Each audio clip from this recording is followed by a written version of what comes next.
250 Somali pirates ambush a U.S. Navy fuel ship, only to face America's full wrath. September 16, 2025. In the blistering waters off Somalia's coast, 30 speedboats carrying 250 pirates raced toward the USNS Guadalupe, a U.S. Navy tanker ship quietly delivering more than 8 million gallons of fuel to a nearby U.S. aircraft carrier strike group. From the deck, the pirates fired RPG-7 rockets, AK-47s, and DSHK heavy machine guns, their sparks cutting through the night sky. In just a few minutes, they were almost on the ship. But they had miscalculated. They had underestimated the flag fluttering in the wind atop the ship. The backlash was thunderous. 3 CH-47 Chinook helicopters roared in low, each carrying 120 elite U.S. Navy SEALs equipped with night vision scopes, laser-guided rifles, and explosives. Behind them, 3 AH-64E Apache helicopters circled overhead, each with 1,200 rounds of ammunition in its 30mm cannon, and an MQ-9 Reaper drone for real-time surveillance, all focused on one target: the pirates' lair. America didn't come to negotiate. It came with steel, fire, and fury. Because when you hijack a U.S.-flagged ship, you're not fighting sailors. You're fighting the full might of the United States. 03:30 a.m., September 16, 2025. Gulf of Aden, 120 nautical miles northeast of Isle, Somalia. Darkness still hung over the sea when a chilling signal appeared on the radar of the USS Laboon, which was assisting the tanker on its voyage. At first, the tea-sipping sailors looked at the screen and thought it was a cluster of fishing boats at sea. But within minutes, the truth was revealed. 30 speedboats, each loaded with armed soldiers, were speeding through the waves. In all, more than 250 Somali pirates were focused on a single target: the U.S. Navy fleet tanker USNS Guadalupe, a ship carrying more than 8.2 million gallons of jet fuel, enough to power an entire aircraft carrier battle group for weeks. This was no random ambush. Intelligence later revealed the mastermind, Khalid Qadar Abdurrahman, a feared warlord who had built a violent empire along Somalia's lawless coast. His men were no reckless fishermen. They were trained, organized, and heavily armed, with AK-47 rifles, RPG-7 grenade launchers, and .50 caliber machine guns strapped to the bows of their boats. For the first time in nearly 2 decades, the U.S. Navy was facing not a band of opportunistic thugs, but a paramilitary force on the water. Aboard the Laboon, Captain Michael Harris and his nearly 290 crew knew the urgency of the situation. If pirates attacked the tanker, the consequences could be catastrophic. An explosion equivalent to 30,000 pounds of TNT, enough to create a fireball visible for miles. The Gulf of Aden, one of the world's busiest shipping lanes, would be plunged into chaos. As the swarm approached, red lights flashed across Laboon's command deck. Alarm bells blared. The order came over the radio: "Headquarters, all men, prepare for battle." The warning was clear. This was no ordinary patrol. This was the beginning of a battle that would test the resolve of the United States Navy against overwhelming odds. And the first shots were seconds away. Will America's sailors hold the line? Or will the pirates make history with the unthinkable? 4:20 a.m., the pirates attacked. 30 pirate boats, engines roaring at nearly 40 knots, closed in on the USNS Guadalupe. From the bridge of the USS Laboon, Captain Michael Harris watched the nightmare unfold. Wave after wave of small boats cutting through the black water. They swarmed like a swarm of bees, sparks flying into the sky. The first attack came quickly. The first RPG slammed into the tanker's stern structure, ripping through the steel and starting a small fire. Miraculously, the fire department quickly extinguished the blaze in minutes, but the message was clear. Just one miss could detonate more than 8.2 million gallons of JP-5 jet fuel. It would be the largest non-nuclear explosion in naval history, enough to incinerate half the Gulf of Aden. The pirates came in waves, firing AK-47s, PKM machine guns, and 12.7mm DSHK cannons mounted on small boats. Guided fire lit up the night, while RPGs whizzed overhead. One rocket missed the Laboon's bridge by only 8 feet, shattering a window and injuring 4 sailors with glass and shrapnel. Another tore through the deck, leaving 2 gunners severely burned but still fighting. But the U.S. Navy counterattacked with brutal precision. Laboon's .50 caliber heavy machine guns roared, tearing apart wooden boats in seconds. The deck gunners of the cruiser USS Cape St. George, who had received a distress call from Laboon just 5 nautical miles away and had entered the fray from the south, joined in with 20mm phalanx CYWS fire, firing nearly 4,500 rounds in the first 10 minutes alone. In less than half an hour, 9 pirate ships had been completely destroyed. Their pirate crews were thrown overboard in droves. A bomb detonated fuel tanks on a skiff, killing at least 15 pirates in seconds. Yet the pirates continued forward, reckless and relentless. At least 21 skiffs continued forward, attempting to ram the tanker, hoping to board it and take hostages. It never reached its target. A salvo of .50 caliber rounds ripped the ship in half, scattering debris and bodies into the waves. Another skiff launched a second RPG just 200 yards from Laboon's pier, which exploded harmlessly in the sea. The shockwave rattled windows and sent sailors sprawling to the ground. By dawn, the water was littered with charred wreckage and oil slicks. At least 70 pirates were dead or wounded, and 9 American sailors were wounded, 2 seriously, 7 with burns and shrapnel. Outnumbered 10-1, the American warships held their ground, but the sheer scale of the onslaught revealed a chilling truth. This was no ransom pirate. This was war at sea. As the sun rose higher, more small boats were racing in. The battle had only just begun. Will the coming raid smash the pirates' fortress, or will it walk straight into a deadly trap? At 5:10 a.m., smoke from burning boats still filled the Gulf of Aden. But the danger was not over. The captain was about to face more than 180 pirates still on the water, regrouping in new waves. Their ammunition was pouring into the sea at a dizzying rate. By now, the pirates had fired more than 70,000 rounds in less than an hour. But the American sailors, despite being wounded, calmly stood up and continuously fired at the remaining boats. They were unable to react and were immediately imprisoned in the boat. Captain Michael Harris of the Laboon knew that brute force alone would not destroy the swarm. He radioed for reinforcements. At Camp Lemonnier, Djibouti, the only permanent U.S. base in Africa 800 miles away, the alarm bells went off.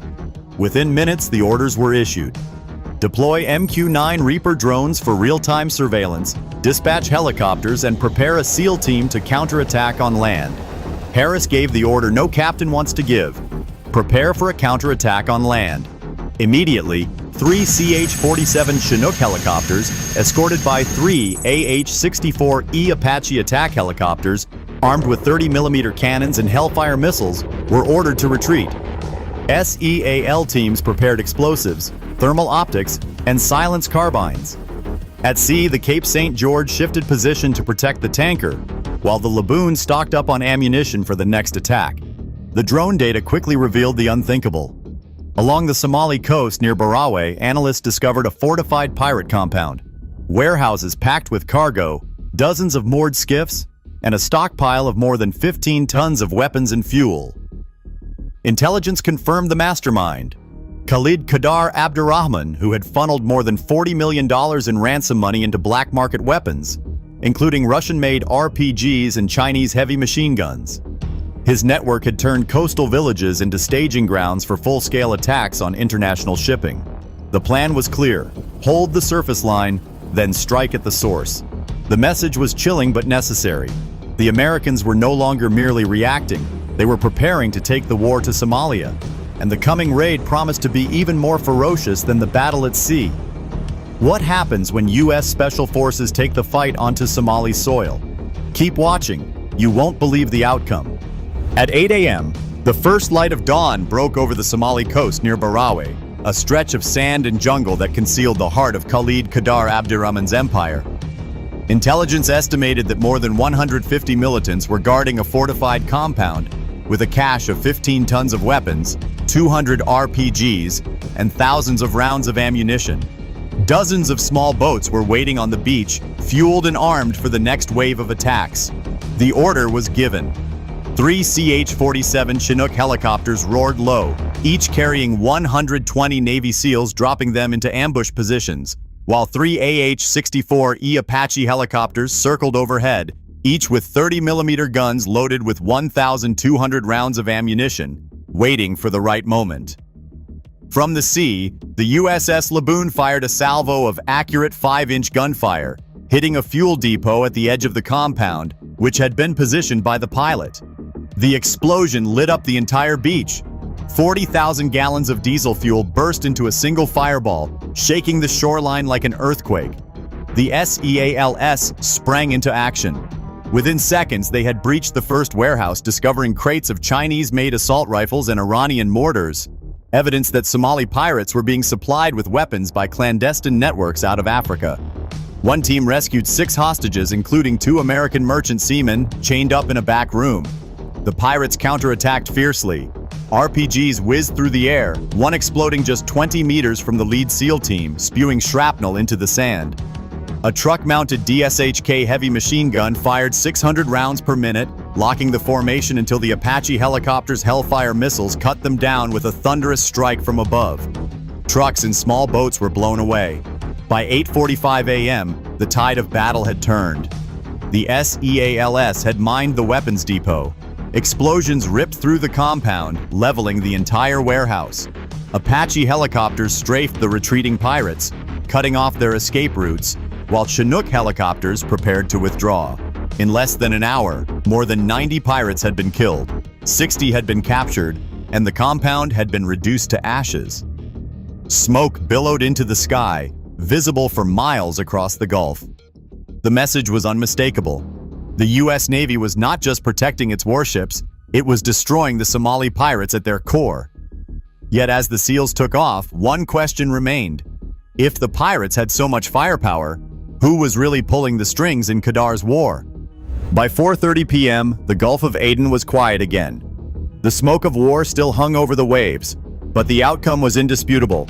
The largest pirate attack in modern memory, 250 men in 30 small boats, had ended in disaster for the empire of Khalid Qadr Abdirahman. The numbers speak for themselves. More than 180 pirates were killed, 70 wounded or captured. Nearly 80 others were captured, shackled, and taken to detention facilities controlled by the United States and its allies. At least a dozen warehouses containing 15 tons of weapons, 200 RPG launchers, 2 million rounds of ammunition, and 40,000 gallons of fuel were destroyed in controlled explosions. Only a handful, perhaps as many as 30 fighters, escaped to the mainland, leaderless and defeated. For the U.S. Navy, the loss is measured not in lives lost, but in lessons learned. The USNS Guadalupe suffered moderate damage, patched at sea, but remained afloat. Its 8.2 million gallons of jet fuel saved from the largest non-nuclear explosion in naval history. Some sailors suffered shrapnel injuries, but all the American crew survived. The skill of the fire crews and the discipline of the gunners prevented a disaster that could have crippled shipping lanes in the Red Sea. Strategically, the Barawe raid shattered more than just one pirate gang. Intelligence gathered from the compound revealed banking transactions in excess of $50 million, linking Qadar's operations to networks in Yemen, Iran, and the Horn of Africa. This is terrifying. Somali pirates are not acting alone. They are mere pawns in a larger covert war game, funded by forces bent on destabilizing global trade. In Washington, the images tell their own story. Sailboats ablaze, captured warriors lined up on sand, warehouses burned to the ground. The message is clear. Attack an American ship, and the response won't stop at sea. It will follow you to your doorstep and destroy your empire piece by piece. As the sun sets over the Indian Ocean, one question lingers in everyone's mind. If 250 men with rockets and machine guns can nearly destroy a fleet of U.S. tankers, what if the next attack is backed by a state sponsor with 10 times the firepower? The guns finally fell silent, but the echoes of September 16, 2025 would not fade quickly. The ambush by 250 armed pirates in the black waters of the Gulf of Aden ended with their empire destroyed, their stronghold of Barawe burned to the ground, and their network of leaders exposed to the world. The numbers alone were staggering. More than 110 fighters killed, and nearly 150 captured, 12 warehouses destroyed, and 15 tons of weapons seized. What mattered most, however, was not the number of pirates who fell, but the warning their defeat sent. For decades, pirates off the coast of Somalia were considered a nuisance, a small group of men in small boats chasing ransoms, but not anymore. The battle proved beyond doubt that pirate armies had evolved into paramilitary forces, heavily armed and funded by shadowy financiers. Had the USNS Guadalupe been destroyed, 8.2 million gallons of jet fuel would have ignited across the world's busiest shipping lane. It would have been the largest non-nuclear explosion in modern history. An inferno visible from space, a disaster far beyond anything seen since Beirut in 2020. But it didn't. Because that morning, the U.S. Navy stood its ground. Outnumbered sailors and SEALs fought with skill and discipline, turning the tide on sea and land. Their victory was about more than survival. It was about a message. Now the world knows. Anyone who dares to attack an American warship will find no safety in the shadows or in hiding. The response will be relentless, fierce, and decisive. And the question remains, if 250 men with small boats and missiles nearly caused a disaster, what happens when the next threat is backed by a nation with warships, missiles, and billions of dollars in funding? America must be ready, because the oceans are watching. If you found this story powerful, please subscribe and share it. Your support helps us bring more untold battles to light.